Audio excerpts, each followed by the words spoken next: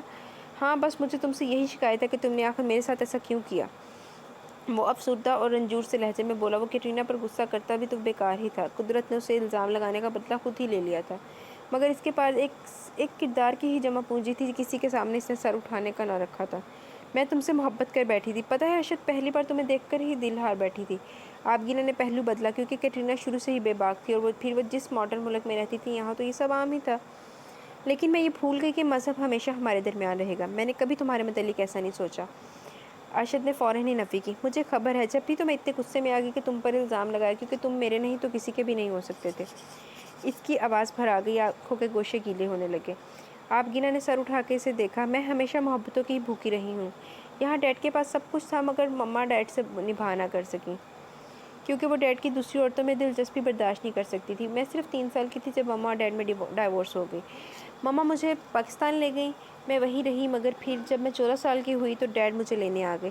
مما سے ان کی لڑائی ہوئی، کورٹ میں کیس تک چلا، پھر پتہ چلا جیت ڈیڈ کی ہوئی، کیونکہ وہ شروع سے ایک اسٹیبلش مین تھے۔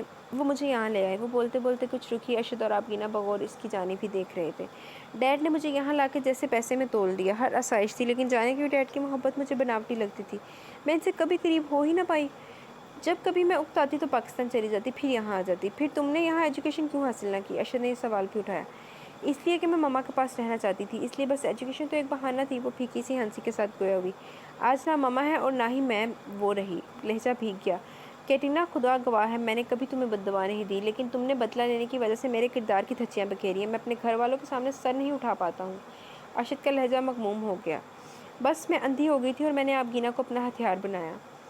خاموش بیٹھی آبگینہ پر رشک بھری نگاہ ڈالی، جو لمبے چوڑے توانا سے خوبرو ارشد کے پہلو میں بیٹھی کتنی منفرد لگ رہی تھی۔ آبگینہ، تم ارشد کو معاف کر دو۔ جب میں نے کچھ کیا ہی نہیں تو کیوں معاف کر دے؟ وہ تڑپ کے گویا ہوا، پھر ایک اعتماد اس میں لوٹ آیا۔ کل تک وہ اس کی نظروں میں گرا ہوا شخص تھا، آج سرخرو ہو گیا تھا۔ پلیز تم دونوں اپنی غلط فہمی دور کر لو، میں اپنے دل پر کوئی بوجھ لے کے اس دنیا سے نہیں جانا چاہتی۔ Katrina row the. Please Katrina, ایسی بات نہ کرو، میں تمہارے لیے ہمیشہ دعا گو رہوں گا کہ تمہیں اوپر والا صحت کے ساتھ محبت کرنے والا ایک ساتھی بھی دے۔